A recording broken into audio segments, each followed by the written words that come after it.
could share your slides. Sounds good. Thanks.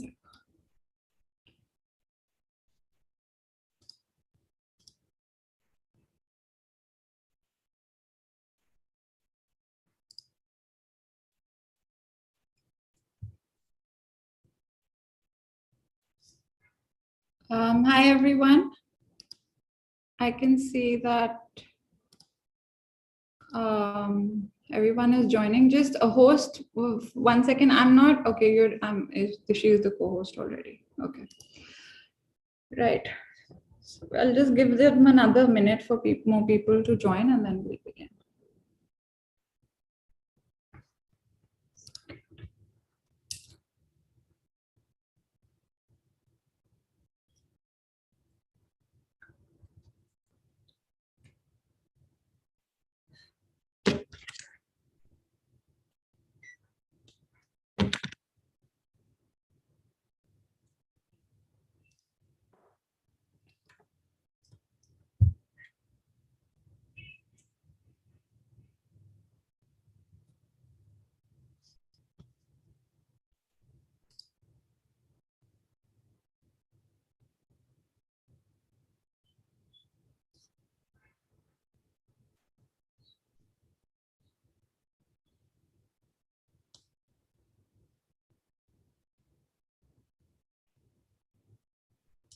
Right. Hi, everyone. Thank you so much for joining us this evening.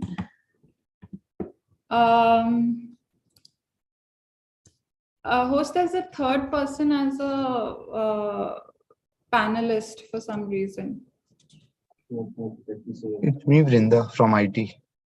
No, there's somebody, Minali Grover, who seems to be up to.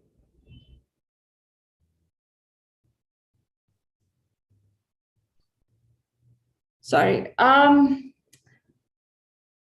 Right. So thank you so much for joining us this evening. We are delighted to have you all here for this webinar with Rukmini S on whole numbers and half truths.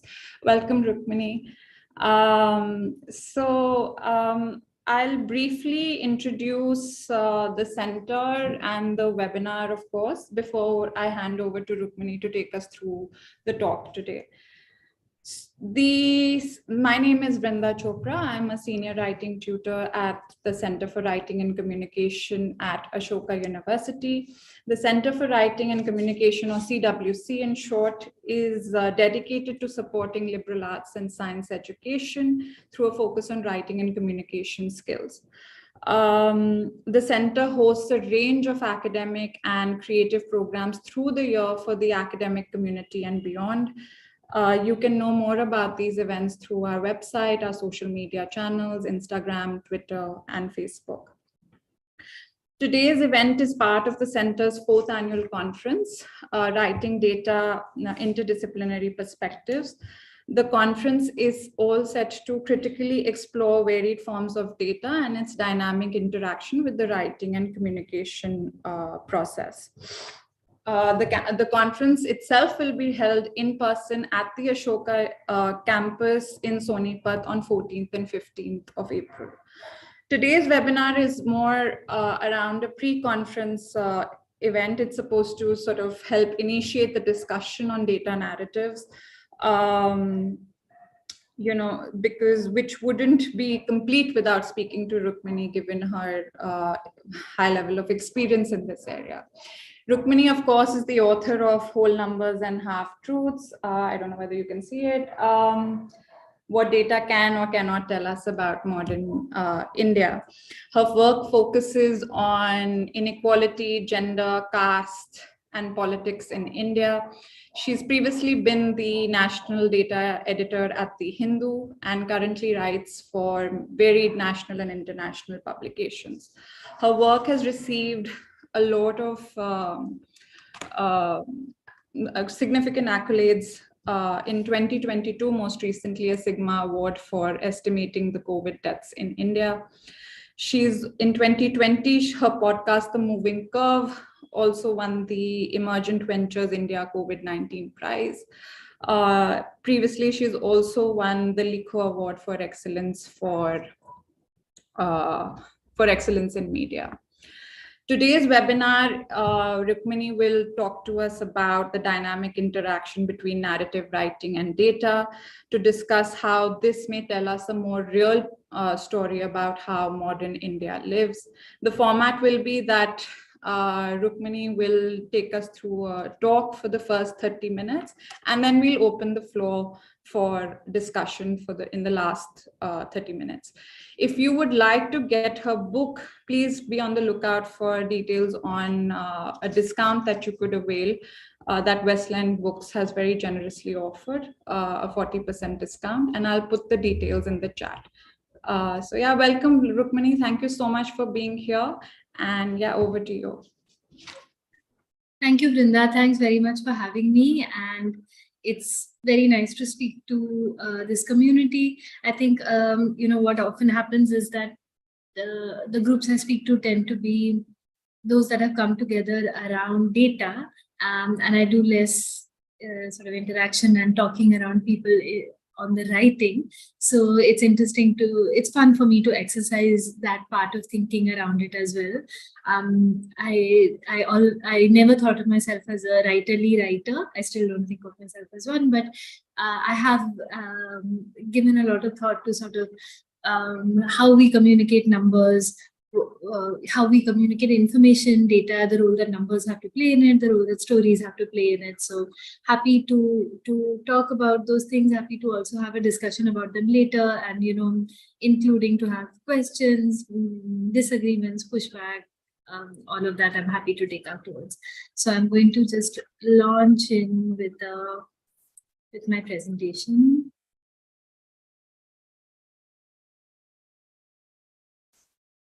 Okay, so just to start by telling you a little bit about how the book came about.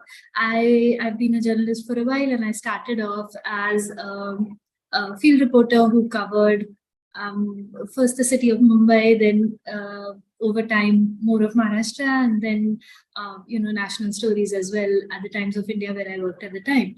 And as rookies in all professions do, what ended up essentially happening was that I would be sort of dispatched all over the city, or then increasingly the country, to report on some sort of essential news. While I didn't think of it as that at the time, I think what I really was doing was sort of getting a ringside view of how democracy operates on the ground, which became valuable experience and valuable sort of context and background information for the work that I ended up doing. Through a series of largely sort of serendipitous events, I moved to focusing on data journalism from 2010 onwards, first at the Times of India, then at the Hindu, and then independently.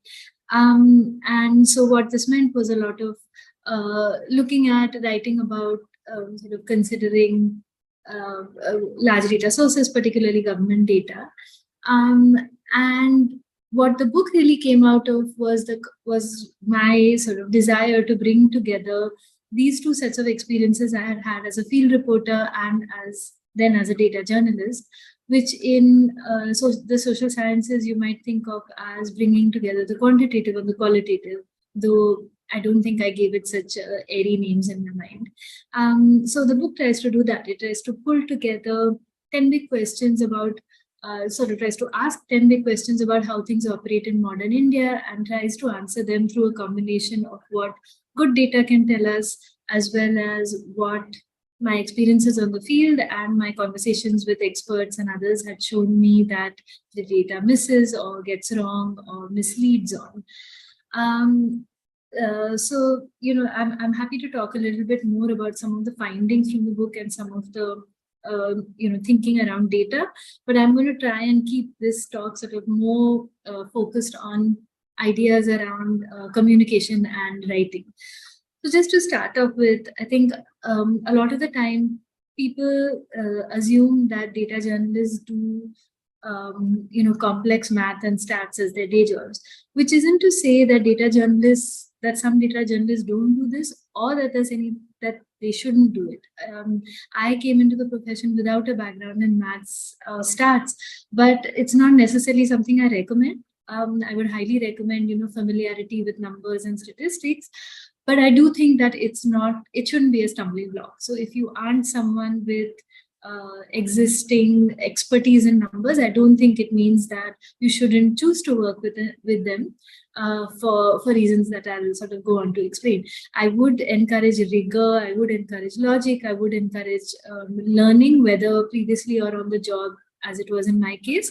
But I do want to say that advanced and complicated maths and stats is not a large part of any data journalist job, and certainly a very small part of my job. Because this is a lot more what my job looks like, which is essentially trying to get data that isn't in the right format into the format that I want it in. It's a shockingly large part of my job, and increasingly something that I want to try to solve for, because I don't want this to be what all data journalists spend so much of their time on. So that on the right there, that's sorry, I don't know if it's being flipped around for you, but anyway, that tweet there is from the Washington Post data journalist Stephen Rich, whose point really spoke to me, because a lot of the time what data journalists are trying to do is get data in accessible formats. And you can see from the way the data has been put together that it did exist in that accessible format once on someone's computer, but has been put back into an inaccessible format, and you're trying to get it. Additionally, a lot of my job is sort of core journalistic work. I mean, some of it used to be field reporting, but also the sort of core journalistic job of picking up the phone and trying to speak to bureaucrats who don't necessarily want to speak to you, and trying to get them to respond to your questions. And this is the other one, is one that always makes me laugh, by a former colleague who now runs the excellent howindialives.com, where he was once very excited to find what looked like a spreadsheet, until he found that it was an image of a spreadsheet pasted in JPEG format into another spreadsheet. So just unusable on multiple counts. So just to sort of set the context of what it is, what a day in a data journalist's life looks like, which is a lot of sort of standard journalistic work, a lot of not glamorous work at all, and not a lot of advanced maths or stats on many days. There are sort of 5 big ideas that I feel have come out of the book that I'll talk about just in a bit over here, and I'd be happy to talk about more if they come up in the questions. So the first one is really one of the things that I have sort of sensed in my conversations with people after the book is that, particularly among young people, there is a sense that there is no good data on India. So this sense is sort of threefold. One is that there mustn't be any good data collected at all, that good data collection is not being done. 2 is that it mustn't be good, it must be really poor quality. And 3 is that even if it exists, it isn't shared, and it isn't available, and it isn't accessible. The sort of joke that I was making earlier in the early slide being the full extent of reality. And I do try to make the point that this isn't the case for a number of reasons that start with history, that start with the sort of historical context in which India's statistical architecture was put in place, the deeply nationalistic sentiment with which it was worked on, its connections with planning and development. All of this partly explains why India's statistical architecture is actually pretty impressive, is in conformity with global standards and follows international conventions, and tells us things about the country that otherwise our own sort of anecdotal bubbles would never tell us. So I do want to encourage people to engage with Indian data because it is good and because there is a lot that it can tell you. How you define what good data is certainly important. I'm happy to talk about that further. There are checks and balances and bars that we should draw for ourselves about what good data is. And if the data doesn't meet that bar, we should as a community of data users, perhaps decide not to use that data or not to use it on those counts. So not all data is good, but there is a lot of good data, and I encourage you to use it widely. My second sort of broad point is that to me, the bigger problem than access to data alone is the lack of context and the presentation of Indian data. So this comes out most strongly for me in the context of interstate comparisons, where my concern is that a lot of interstate comparisons end up actually surfacing interstate differences in state capacity, really, rather than interstate differences in, say, crime or the incidence of disease. So what this means is that a state with much better administrative capacity, so the capacity to capture numbers, or a state with a much more empowered populace, is likely to be more able to capture numbers than a state with poorer administrative capacity and less citizen empowerment. So how much of what we're seeing are these differences in state capacity, and how much of these are actually interstate differences is something that worries me considerably, and informs a lot of the work that I've done on crime, for example, that you'll find in the book. Now, 1 and 2 together shouldn't give the impression that that there's nothing wrong with Indian data, that we have all the data that we need and it's in perfect shape. I don't want to, take it to that extent too. So yes, there are certainly areas in which we lack data. This is most commonly and sort of widely felt when it comes to high frequency data on the economy. This means data that is available speedily on the economy, whether it means employment or whether it means GDP data. These are certainly areas in which, while there has been an improvement in the frequency, so we have employment data every quarter that still takes some months to put out, it's still not at a high enough frequency that people need for decision making. We also have a problem with data that's collected along sort of very set in stone systems of classification that need to change. So the census, for example, divides occupations into agriculture, home-based artisan work, and then others largely. So that's really something that should have changed a long time ago, given how large and how differentiated that others category is. So there are certainly areas in which we lack data and need to do a much better job of collecting it. However, I do think that outright manipulation of data sort of lives rent-free in people's minds to a much larger extent than my experience with it has been. And the reason that I say this is because I think there is sometimes a lack of knowledge or lack of sort of awareness about just how much oversight of Indian data there is. This isn't something that a few people are tinkering over in a small black box somewhere that nobody outside is aware of. The community of people who pay deep attention to socioeconomic data around India is vast. It spans the world. It is an extremely meticulous community that does a lot of publishing and publication around it. So all of the times that there have been issues with Indian data, we know about it because it has been widely discussed and widely published in the mainstream media. So the two sort of most egregious recent examples of data being delayed or not released, the reason we know about it is because it was written about in Business Standard, so a very mainstream Indian newspaper.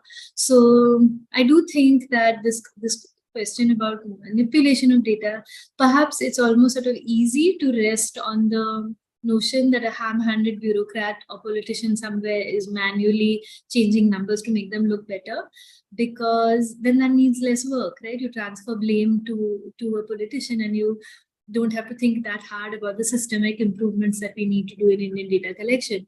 I would say this even is a question or is an important factor when it comes to COVID data.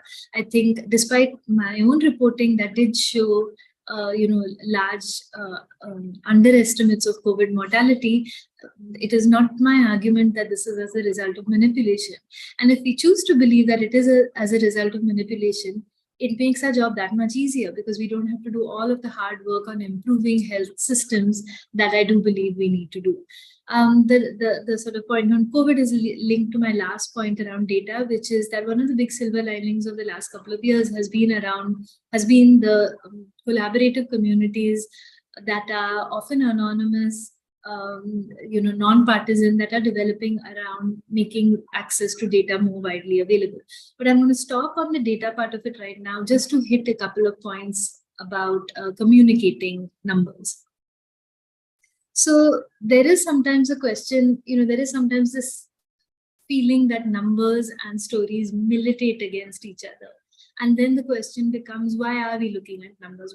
Why does it become so important to communicate using data? Why not just use the insights from those numbers?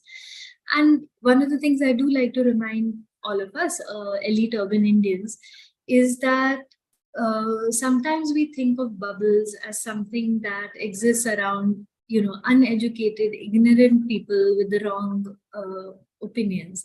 But we very much live in those bubbles as well. And I think what sometimes happens is that the sort of reality check that numbers, particularly well-conducted, nationally representative Indian data can give you, is of the sort that very little else can give you, even if you are a field reporter. That is that slice of India that you're going to see. So in 2017-18, for example, the last time we had some data for this, spending as an individual, not as a household, spending more than 8,500 rupees a month on everything, rent included, not sort of luxury spending or leisure spending, put you in the top 5% of urban India. Now, there is a lot more context to this, which I cannot give here, but I hope my future reporting takes me in the direction of being able to give much more context than these numbers alone. But these are the sort of reality checks that really come only from looking closely at large nationally representative Indian data. Another sort of in this vein of reality checks is around the notion of what being in the middle class really looks like. And this is a sort of evergreen trope that pops up particularly around every budget, where there is a sentiment that the Indian middle class, who newspaper readers, English newspaper readers or newspaper owners believe their readers to be the middle class, which is most certainly not the case, have this sort of notion of the middle class being ignored. And here again, the numbers on India's middle class, and I have a whole section on this in the book, for example, really sort of bring home the point that what we think of in conceptual terms as a middle class has really very little to do with what India's numerical middle really looks like. When questions around even access to electricity, water, toilets are central to what a numerical middle looks like, it's really different from what a sort of broad conversation around the middle class can sometimes become. The other thing that I think communicating data is particularly important for is that there has been a sort of proliferation of narratives around India that have very little to do with the data, that have continued and sort of persisted despite being quite actively contradicted by the data. And as this image right here should make it quite clear, one of these really is the sort of persistent narrative that this is largely a country in which intergroup mixing and mingling is common, accepted, and there is a sort of fringe majoritarian element that is opposed to intergroup mixing. The numbers have for a long time shown us that this is not the case. This is not the case for any religious group. The preference for intergroup mixing, whether as a neighbor or as a son or daughter-in-law, is extremely uncommon, has not changed over time, and really is something that we should have seen from the numbers and not felt so taken aback and shocked by in the last couple of years, because the numbers have been telling us this for a long time. Another sort of important sort of pernicious narrative around India is that the new India does not care about caste. Caste discrimination does not operate in urban spaces anymore.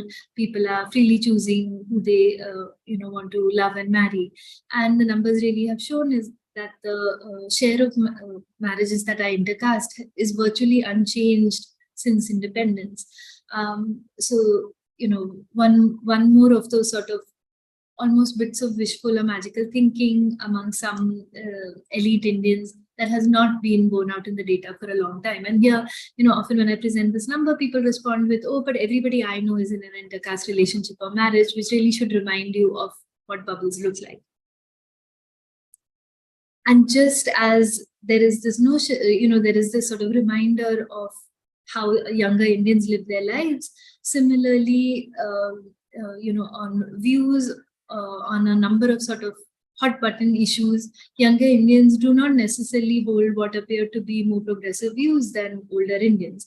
This is markedly different from the situation in many other countries. And so this sort of borrowed idiom that with increasing education and urbanization, progressive values naturally proliferate among people, particularly younger people.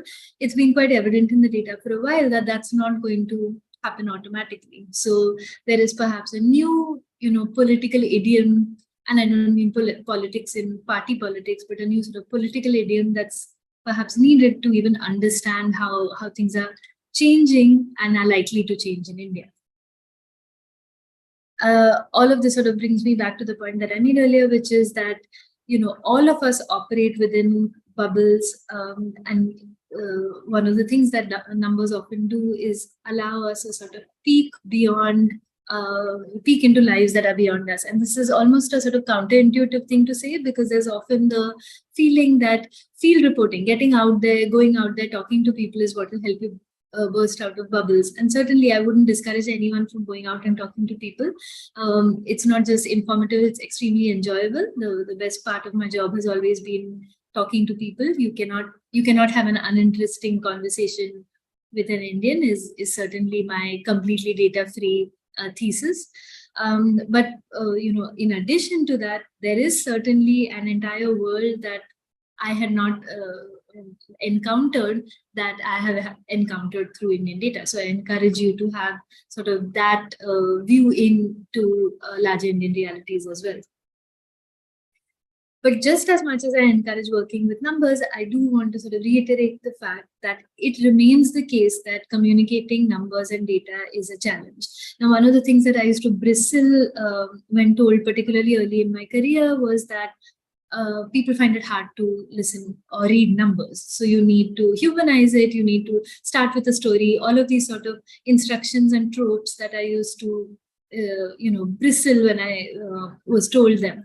But I have had to sort of realize how uncomfortable and intimidating many people find numbers. And when you sort of have a think about how math is taught in schools, how young women, how people from marginalized communities are made to feel about math, where it is seen as a sign of intelligence, and not being good at numbers is automatically equated to words like stupidity. You can't but feel enormous empathy for people who find numbers difficult to comprehend. And a lot of the problem with how numbers are communicated, I believe, is that they're not really communicated, they're sort of dumped. And it's left to the person there to sort of make sense of what it is. I certainly feel pretty stupid when I look at a financial newspaper. I can make very little sense at first glance of what's going on. So a lot of my sort of encouragement to people using numbers is to make sure you first understand them so well that you could explain them to a 6-year-old before beginning to talk about it. Because if you are not entirely clear what the number is, it's going to show in your communication. And happy to talk a little bit more about that. But additionally, one of the things I have learned is that stories do stick with people and sort of make the point, even the point that the numbers were making, in a way that sometimes numbers alone do not make. And my argument is certainly not that stories should replace numbers, or that you should follow any sort of tired trope of always start with a story. That will never be my advice. Feel free to use the story at the point where it feels most natural and not in some sort of recipe way, because that instantly becomes off-putting to read something as if it came from a checklist of how to write. But it's undeniable. The power of stories is undeniable. So when I lived in Delhi some years ago, I saw in the National Gallery of Modern Art this painting here by Amrita Shergill, and it's called The Storyteller. And there's this elderly man telling stories. My interpretation is he's telling the kids a story while this lovely lady cooks for the household. So he's babysitting in a way. And the minute I saw it, it reminded me of a photo that I have looked at a lot, which is of my grandfather telling me and my brother a story. That same sort of feeling of being completely wrapped and completely transported. When I just look at that picture and I look at the expression on my brother's face in it, I know what that feeling is of being completely entranced and just can't wait to hear what comes next. It has been humbling to me to realize how many people have found that it is the stories in the book that stayed with them, and the characters whose names even people sometimes come up to me and tell me have remained with them. And I don't think that this means that numbers were not effective, because in most cases the stories were sort of helping sharpen a point that the numbers were making. But the power of stories for people across ages, from the two little children sitting there to the grown-ups who read my book, is really powerful and worth taking on board.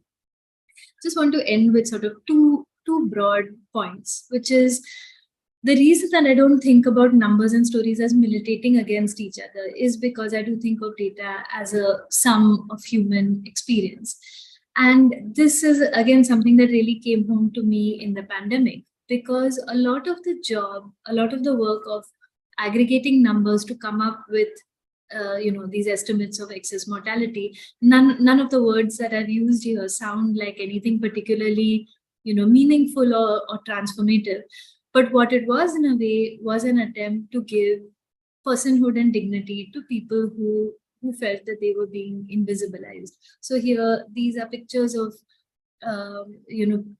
these are obituaries from a newspaper in Kerala.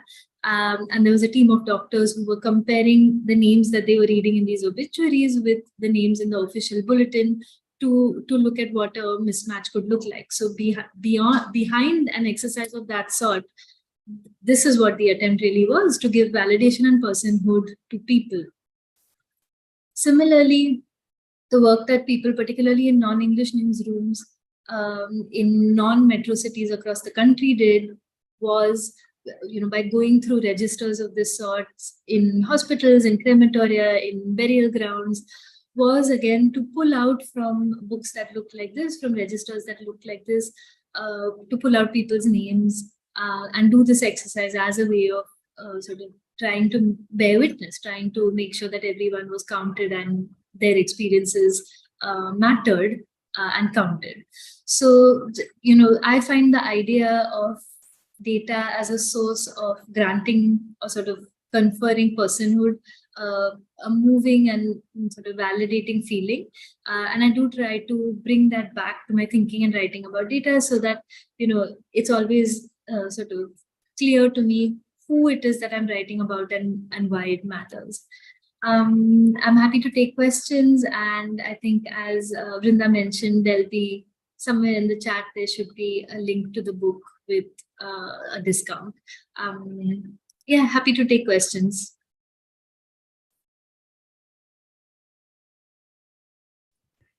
Hey. Thank you, Rukmini. That was riveting, really, in terms of, thinking about how we write. And, a lot of people, including me, I'm very intimidated by numbers, even though we have to work with numbers, especially in the development sector. Yeah, the floor is open for questions. I can see lots of questions sort of coming in. But before we begin, being the moderator, I'm going to ask, I'm going to take the liberty to ask the first question. Could you maybe talk a little bit more about this idea of good data that you were speaking about earlier, and what that looks like, particularly thinking about data is not just the quantitative numbers that intimidate people, but really the vignettes, because a lot of your book, I think what really struck me about the book was how engaging it was, even though a lot of it was about numbers, but the qualitative data really made that difference, and how you work the dynamic process between the two.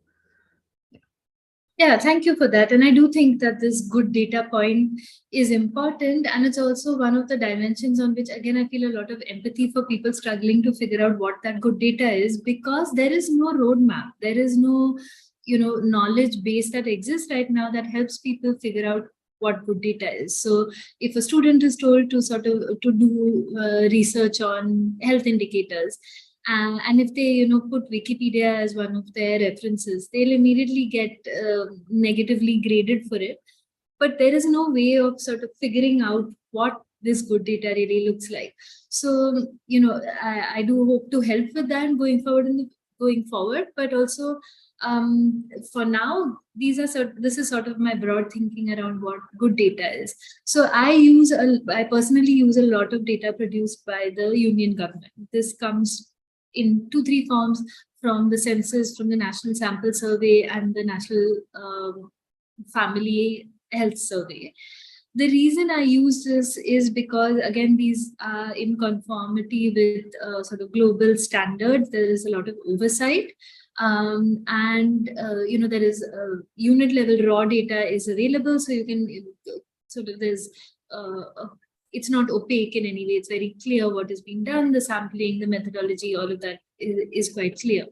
But one of the things I do stress, and I talk about that in the book as well, is that I do think triangulating with other data sources is extremely important. So looking at other sources of data that are conducted by well-regarded organizations on a sufficiently large sample, done with a methodology that checks the boxes for good methodology, to see if they are sort of broadly in the same direction. If not, can that be explained either by differences in time, difference in the type of question, and if not entirely, then what's going on over there? Trying to figure that out is something I think that's really important. Sometimes triangulating becomes important because you're looking at actually 2 dimensions of the same problem. So in the book, one of the things I try to do is triangulate between police recorded statistics on crimes against women and crimes against women as they tell household surveyors in health surveys that they experience, because this is sort of coming at it from 2 different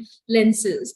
And the intersection of those 2, both the agreements and the disagreements between the 2 sources of data, is a huge story. There's a lot that that explains or that talks about. So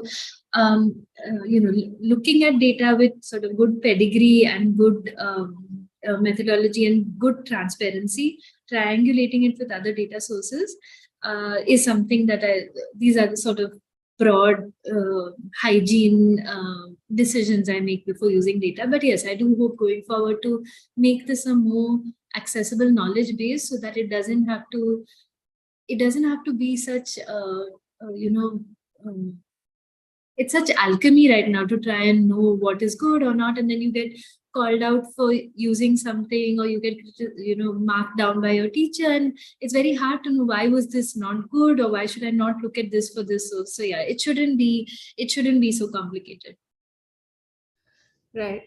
No, thank you. That was really helpful. I think the point on triangulation and the work that we need to still do in terms of making the data accessible was really important. We've got a real host of questions. I think we can take a few. Would you like to? Sure, I can try and run through them a little bit.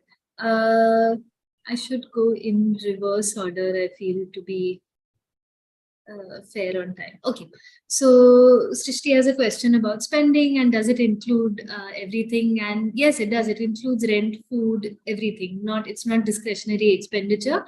But the reminder, again, as I said, is that this is individual expenditure per capita, while most things like rent are spent within a household. So if it's 8,500 and you think of a family of 4 or 5, then that sort of fits mental maps a little bit better, because these become shared expenses. But yes, this includes everything. So Anirudh's question about where to get the data really sort of speaks to this broader point that I was making, which is that I agree that it is hard right now, and part of my work going forward is to try and make that easier.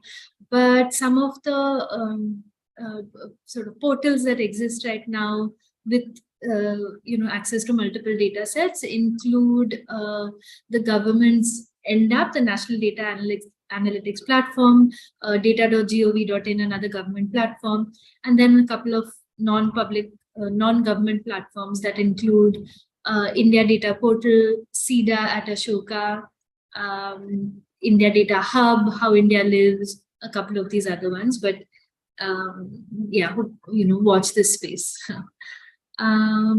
There's one question on the scope of data journalism by Yash in technology reporting in India. And he is interested in, he aspires to be a tech journalist and is wanting to know your opinion on it.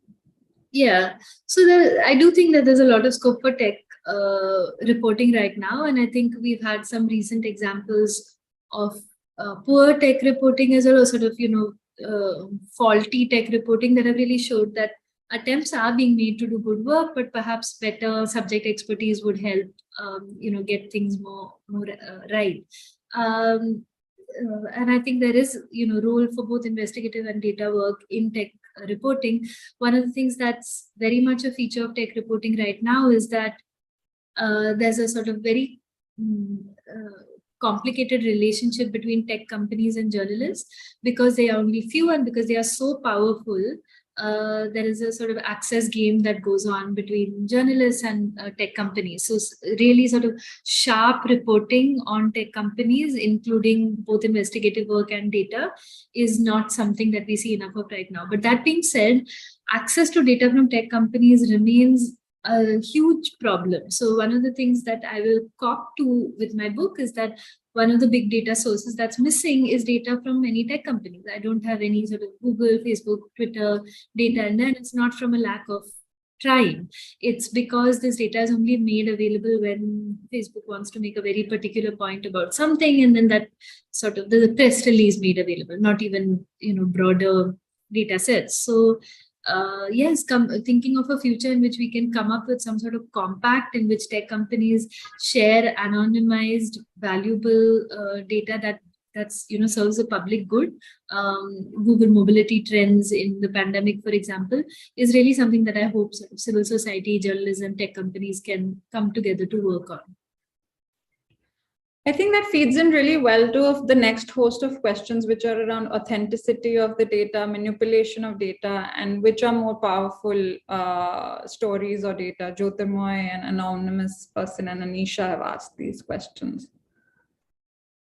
Especially given the fact that you just spoke about, the Facebook, and a lot of, you even spoke about political manipulation, and that's not a very as big an issue in your talk as people seem to think it is. They almost seem to rely on that manipulation to not take care of issues.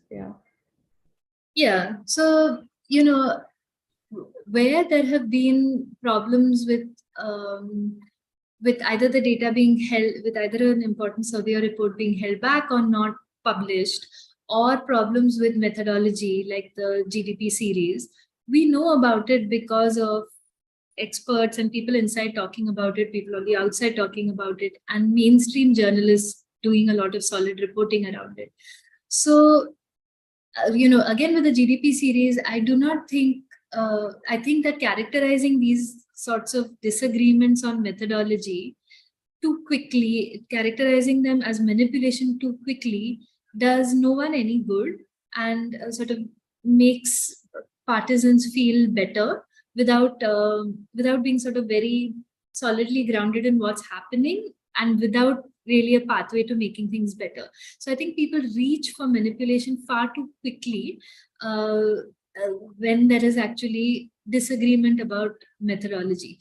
None of which is to say that we don't need to be, skeptical. We don't need to be cautious. We don't need to keep an eye out for manipulation, that it could never happen. We don't need to put in safeguards. None of this is arguing that. In fact, we do need to think hard about what is the structure we need to put in place for a truly independent statistical system. So the UK's Office on National Statistics, that is entirely autonomous from the government, studying how that mechanism works and thinking about how India's National Statistical Commission could be molded to be more autonomous and stronger, is certainly an essential part of the democratic work that needs to go on. But so I think sort of reaching for structures that do better is important, but reaching too quickly for manipulation is in my opinion, lazy.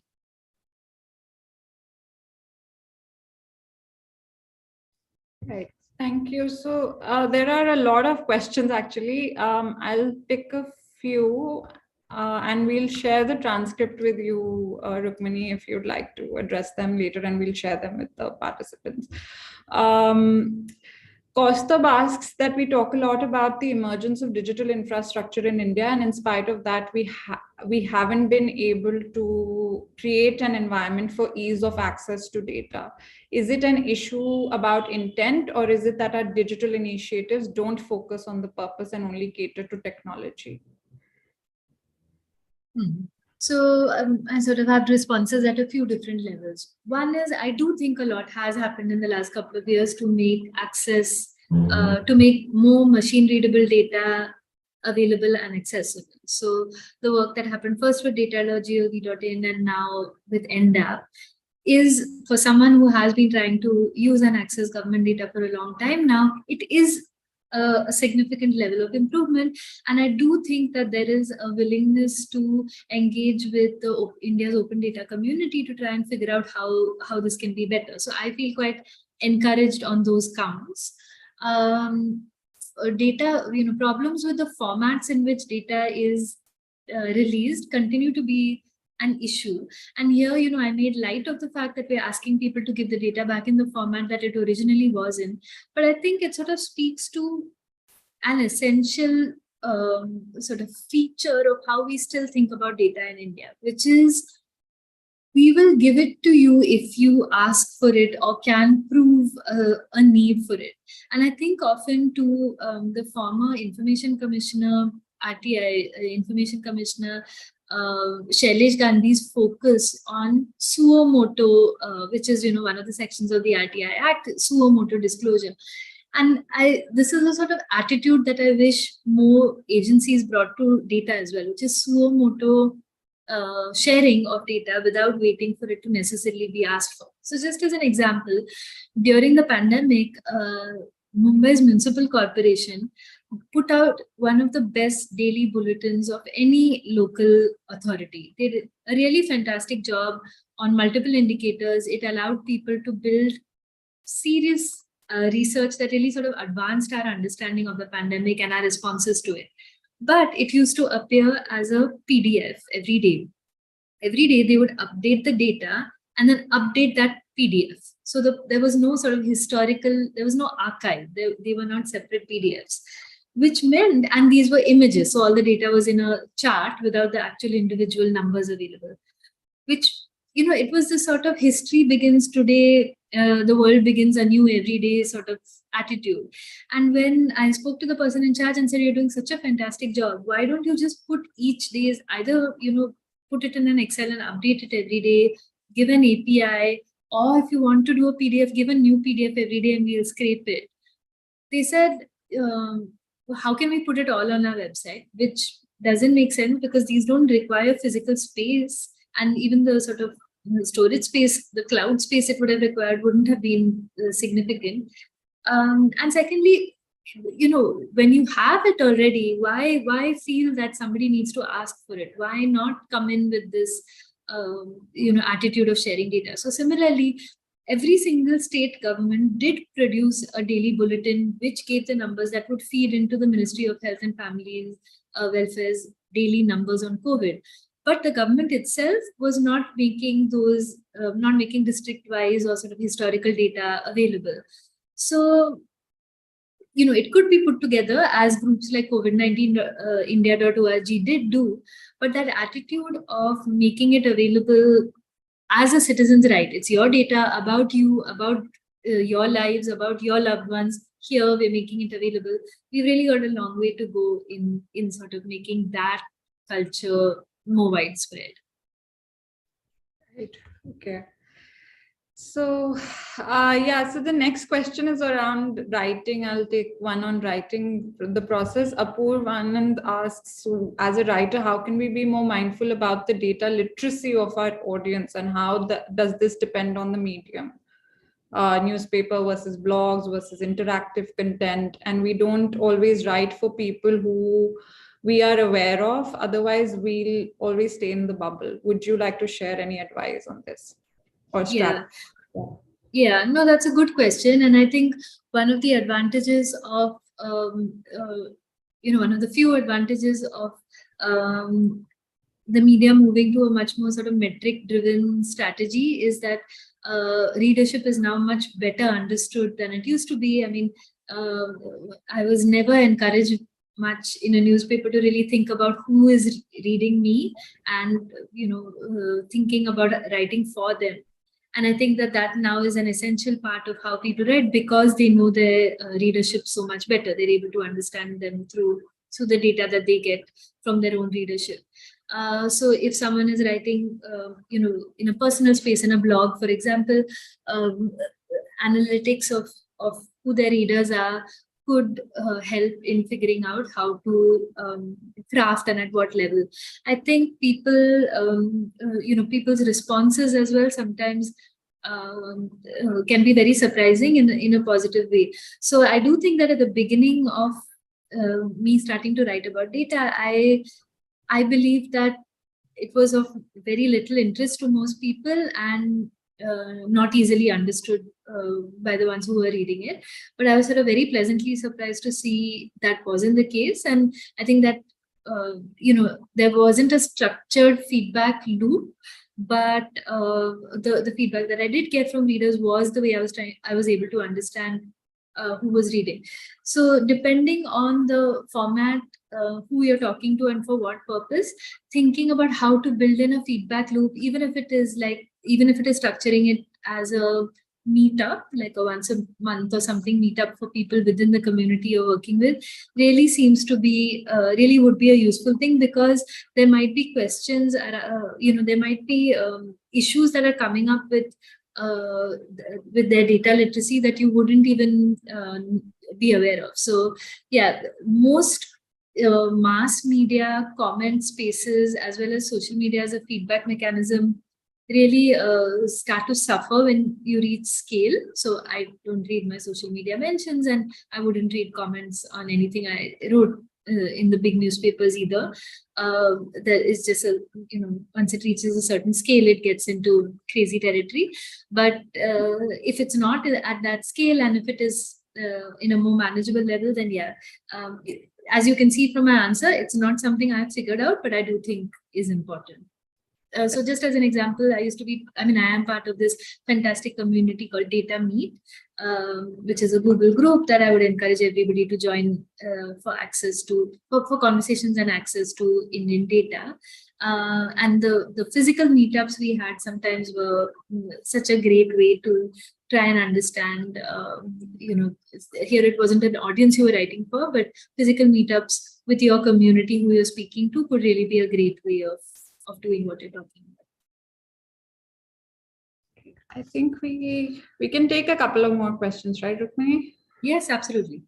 Okay, so there's another question around identities from Arun Phillips, that especially marginalized communities, how do we better understand poverty data when it comes to technical or financial data like bank account numbers, and whether you have any insights on that? How do we know it's just not one person in a particular village who is literate and controls all the bank accounts, but the data? I think this is a more political question, but yeah. No, I don't mind political. I'm just going to read it properly.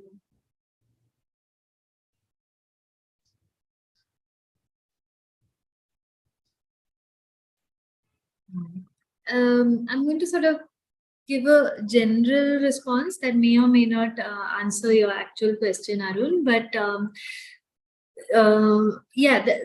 particularly with, I think, administrative data, which is things like bank accounts, access to schemes, who's got a toilet, who's got other schemes like that. There is always the question of whether the data is actually capturing accurately capturing who's getting it, whether that person is the person who actually gets it, or this sort of thing where one person controls all the bank accounts.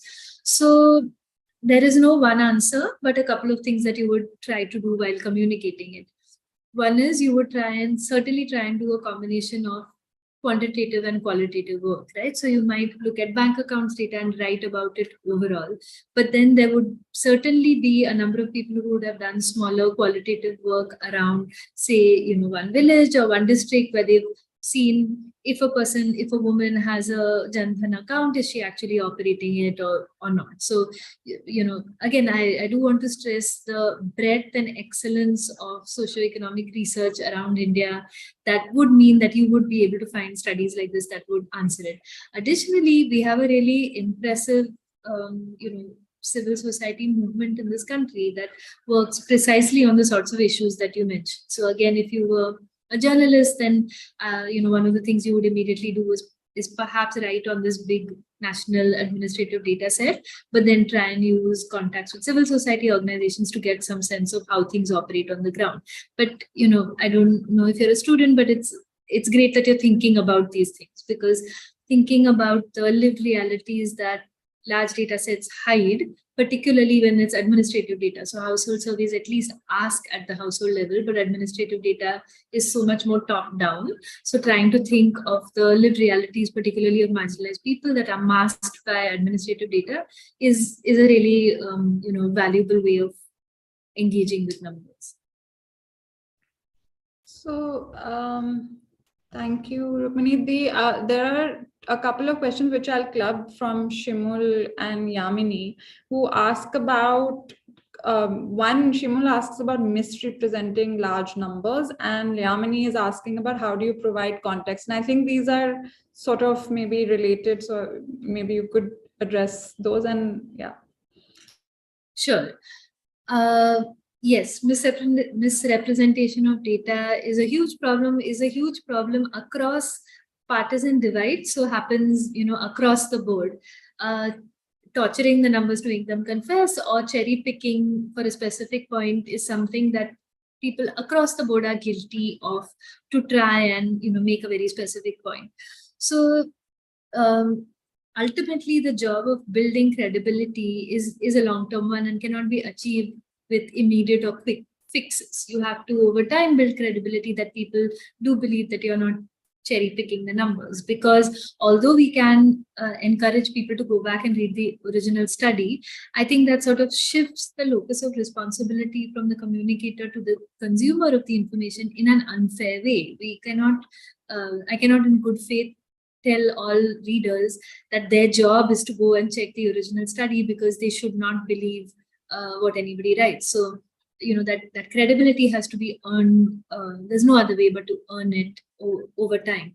But one of the things that is happening in international newsrooms, in some Indian newsrooms, and that I would encourage more people to do, is to make the background data available. So, there's really no greater way of starting the process of building credibility than to make the data and research that you have relied on to make a particular point available right there for people to check, without them feeling that they have, gone, had a look, and then caught you out on something and you've tried to hide it. So I really encourage people to link and make available background data as much as possible. For large Indian newsrooms, some of them have set up GitHubs, and I encourage more organizations to do that, to make their data available systematically. And ultimately, being very transparent about methodology. When you don't do it, when you fake it, people can always tell. I even feel that when I look at older pieces that I've written, the least compelling ones will certainly be ones where I was a little shaky about what exactly that number or what exactly that survey is. People can tell when you're not completely certain, when you cannot explain it to a 6-year-old. And just sort of trying to briefly answer Yamini's point. So context, if I try to break it down in 2-3 ways, just to keep this brief. One is to bring in historical context to numbers. So presenting something as a one-time snapshot without placing it in historical context is extremely dangerous and almost always leads to wrong interpretations. Changes in demographics, changes in fertility, all of these are long-term trends, and presenting it as one-time snapshots is extremely dangerous. Additionally, comparing geographically to other places it can be an important way of giving context, comparing with other countries or other sort of states and regions. So just a couple of sort of quick tips for giving some context. No, thank you so much, Rukmini. I'm sorry to the participants. We got a lot of questions, but I will share these questions with you, Rukmini, and if you ever get a chance to address them. Absolutely, I'll do it. Sure. And I think with that, we come to the end of the webinar today. And maybe if you have some further readings that people could sort of refer to apart from your book, that would be interesting if you could share some. And we can obviously share those on our social media channel as a reading list as well. Yeah. Let me just give two quick shout outs. One is the book Planning Democracy by the historian Nikhil Menon, which talks about that a lot about Nehru and Mahalanobis, and also about the moment of planning, and has a particularly excellent chapter on statistics, which I truly enjoy to understand the role of that moment in time and what it has meant for how India statistics have developed. So Planning Democracy by Nikhil Menon. The other one I highly recommend is a sort of working paper by the statistician P.C. Mohanan for the Hindu Center, which sort of explains gives a wide overview of the statistical architecture of Indian data. These are both links that I'll be happy to share with you, Vrinda, which you could then share later.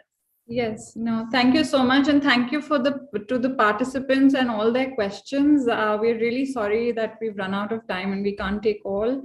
But thank you so much, Rukmini. This has been a great session. And we hope to host you more and learn more from your work in the future as well. Thank you. Thanks so much for having me. Sorry about the questions that got missed, but I will make sure that I get to them. Right. Thank you so much. Thanks. Bye. Bye.